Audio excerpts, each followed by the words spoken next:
Hold up a second. Hold up. It's Mad Mondays. And you better be tuned in to the greatest show ever. You are now listening to The Goonies with DJ Mad Mavern. Yo. Yo. Marc Francois. What up, baby? We did it. Clap it up first time. Live. That was live, people. That was live. We'll have it a little more tighter, and we'll have it right for you guys next week. So what's going on once again for the third time? It's your boy DJ Mad Mavern along with Marc Francois and Nas. Hello. So, ladies and gentlemen, right now we are going to get into THOT Journal with Casey. So let's go to the phone lines. Hello. Yo. What up? Good morning, Casey. Good morning. How's everyone doing? Amazing. Long time no hear. Well, yeah, it's only been a week. A lot can happen in a week. For real. So how are you feeling? Because I know you were telling me you were kind of under the weather a little bit. Hope everything is good. I call myself trying to just, jet set or car jet across state lines to go to my brother's graduation. And on the way up there, I realized that I had strep throat. And so, yeah, there was this really cool, it wasn't really an app. It's a service that my mom pays for via her insurance company. It only costs about $2.22 a month. It's really inexpensive, but I was able to contact a doctor and get a prescription sent to North Carolina where I was driving. Oh, wow. So with strep throat being something really relatively serious, you want to get antibiotics in you as soon as possible. So, it's this program called TeleDoc. Really inexpensive from my mom's point of view. I want to do a little bit more research before I write about it, but that's something that will be extremely clutch for people that are in college, people that are just graduating, that are kind of in between specialists, who really just need, look, I just need a prescription. I kind of pretty much know what I have. These are my symptoms, and they can diagnose you right over the phone and get you some antibiotics sent to a pharmacy. So, that was really convenient, really inexpensive. The phone call cost me nothing because it was on my mom's plan, and she already pays $2.22 a month. I only had to pay for the prescription, which was awesome. So, on that. Okay. Well, what do you have for us today with THOT Journal? I know people have been emailing us, calling in, and really interested in the THOT Journal series with the Goonies. So, looking forward to it. What you got for us today? All right, so with THOT Journal today, I just posted an article this morning. It's the second half of my weekend trip to Cuba, and it really just touches on the different types of food that we ate. It focuses on the nightlife activities that we partook in, and then also it talks about, selfie opportunities, which the selfies seem a little bit shallow, but honestly, if you don't have a picture, then it really didn't happen. So we really pointed out some great places to take pictures, some really recognizable places in Cuba that everybody who's been in Cuba will recognize. The Malecon, which is really a military base that was used several years ago. Of course, they no longer use it. There's also, we went to a cave, which was in Viñales, that used to be inhabited by Native Americans. There was a river on the inside of the cave, and we got to sail across the little river. Awesome experience. And then there was also this, I'm not exactly sure how to pronounce this bridge name. There's probably about 6 or 7 syllables, but it's the tallest bridge in Cuba, and so that was a really cool selfie op. For people that aren't necessarily scared of heights. So those were really kind of the photo opportunities. As far as nightlife, there were really 2 options that I looked into, one of them being the most popular. There was one called Fábrica de Arte, which it was a 3-tiered club, and on each floor of the club, there was a different DJ that had it was just Cuban art everywhere, wall to wall on one floor. Then the next floor was a different DJ with different music, Cuban art everywhere. Then on the the top floor, there was Cuban art, another DJ. So it was really a way to just go up and down the stairs, listen to music, party, dance, cheap drinks, but also you kind of hit the art scene a little bit. So it was a very popular club. The only thing I would recommend is to get there as early as possible, probably around 9:30. The line gets extremely long, and the night that me and my friend Courtney went, it was raining. So what time do they close? I'm sorry? What time do they close? Oh, I think like 3 a.m. 3 a.m. Like so that. you're partying for a couple hours. Yeah, a couple hours. Now, of course, you can leave and come as you want. The object is to get in. So we were recommended to get in at 9:30. It was still, I mean, it wasn't as popping as we would have liked it to be, or how I'm used to. You know, I don't get to the club normally. Well, in my older days. Or my younger days, I didn't go to the club until it was like at least 1 o'clock, 1:15, because I knew that the club was ending at 2, and I can't do more than 45 minutes to an hour.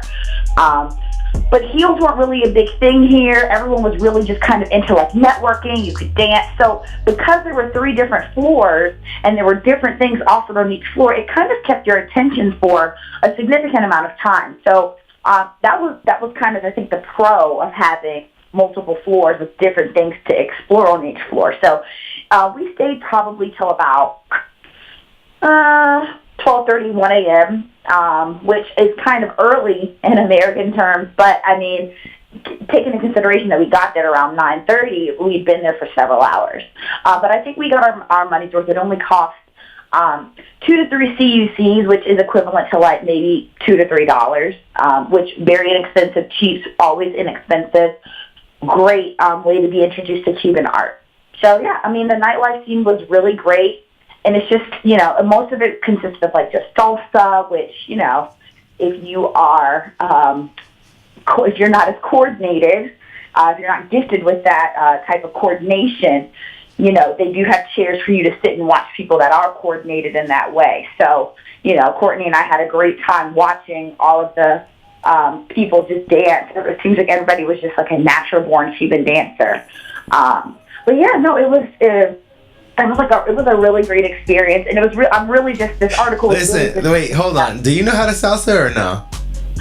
I have rhythm. You have rhythm, so you could go with whatever the person leading you is doing. Do a little 2-step, maybe switch it up to a 4-step, and then I think salsa is that hard anyways. I mean, it's like once you kind of get the hang of it, it's here's the hardest part. Salsa really, it's really only like, salsa is really a 2-step, but what gets difficult is if you have someone who if you have 2 people that have the salsa 2-step down, but neither one of them knows how to do the turns, or they don't know how to keep that 2-step going, even when someone throws in a turn or throws in, you know, a change of direction. You can throw everything off. Exactly, you get off. So when I dance salsa, I need to make sure that I'm with somebody who's been doing it, so that they can make me look good, because I can keep a 2-step. So I took some salsa lessons. I took a couple of salsa lessons. I freaking love it. It's like the steps is it's like a 1, 2. The count is different too, because you know it's usually like 5, 6, 7, 8.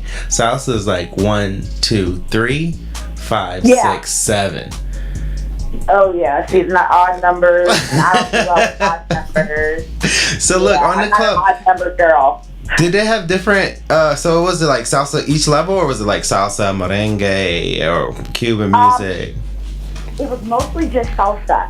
There wasn't a lot of, the other nightlife option that I mentioned, it was called La Casa de Música, which was really just a salsa club. Yeah. Everybody was dancing salsa. So the only thing that I really saw there was salsa. Gotcha.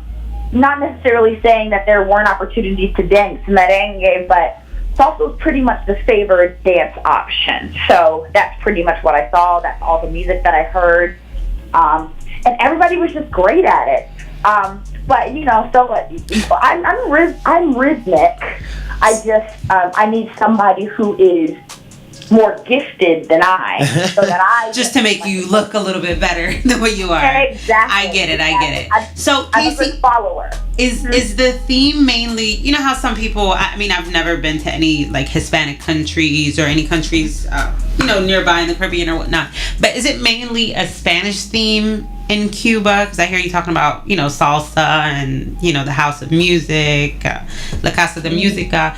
So is it just mainly like a Hispanic theme, or how sometimes some people say they go to Mexico, they listen to some of the music that we have in the States, hip hop, R&B, pop, house music. Was there any of that there, or was it just all salsa, bachata, merengue? There were a couple of instances in which I heard some like Ariana Grande, and like Justin Bieber. Now I will say this. They have like phones. The way, technologically speaking, they're not as advanced as, obviously not a first world country as far as, the smartphone era. Yeah. So, but a lot of them, their phones do have MP3 capability, and everybody was a fan of Nicki Minaj, Lil Wayne, like young Drake. And it's like, I don't even understand how, you could be. That's not who I would say. I mean, it makes sense because they are popular, famous rappers. So it makes sense. But a lot of the music that they were listening to were several years old. Like, they're probably about 3 years behind. Well, not even that. The music that I heard was even more so. So probably like 4 to 5 years, the music that I heard. Now, that's not to say that they're not on to the new music that has been released, but they are behind as far as the type of music that they hear from those artists. So Fabrica, there were some instances in which you would hear kind of like a little bit of a mix.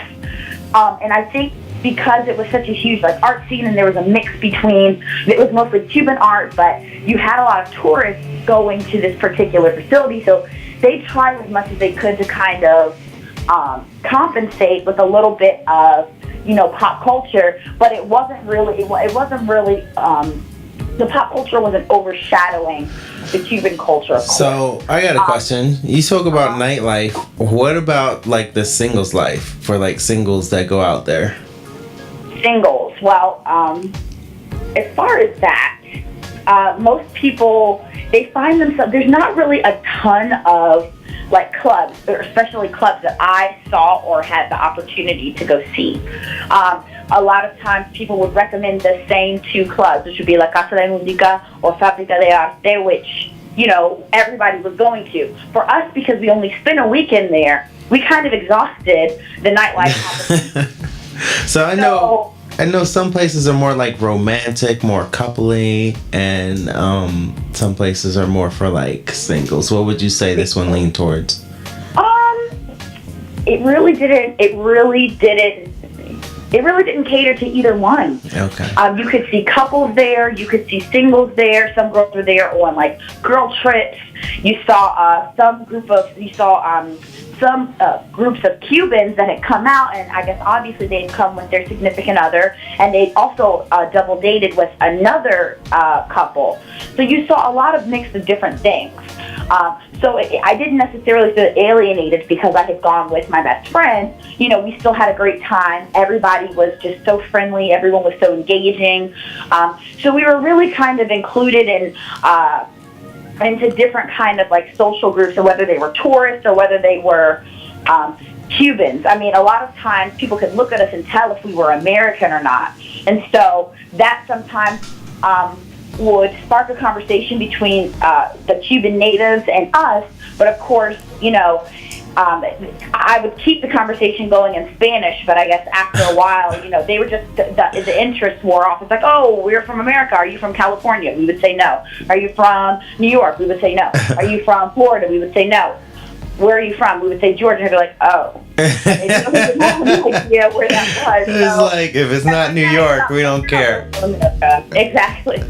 Yeah. But it really didn't cater to one group or another. Listen, what is the name of your website again? The name of my website is THOT Journal. So thought spelled T. Come on, Mark. You should know this by now. Yeah, I know. But for new clearly, listeners, Casey, clearly he's For not new your best listeners. friend, and I am, because I already knew that. And, you know, I creep up on your website every now and then. Oh, you can stop, you can sleep, you can alert, you can do whatever. Thank you. Well, Casey, it was definitely a pleasure. It always is. You know, it's wonderful. Again, everybody tune in to thoughtjournal.com. And we have Casey here every Monday, 8:30 to... If we're on time, 8:30. if we get... We're working on it, though, You have to Casey. jump in there and say that, John. Yeah, All right. I did. Well, yeah, like I Thank said... you so much. Definitely a pleasure. We enjoy hearing you every Monday morning. It's definitely like breath of fresh air. All right, thank you so Yeah. much. And enjoy the rest of your week. Yeah, thanks, you. Casey. Next Monday. Definitely appreciate it. And we will see you, hear back from you next Monday. Will do. Talk to you later. All right. Yo, ladies and gentlemen, once again, you are listening to The Goonies.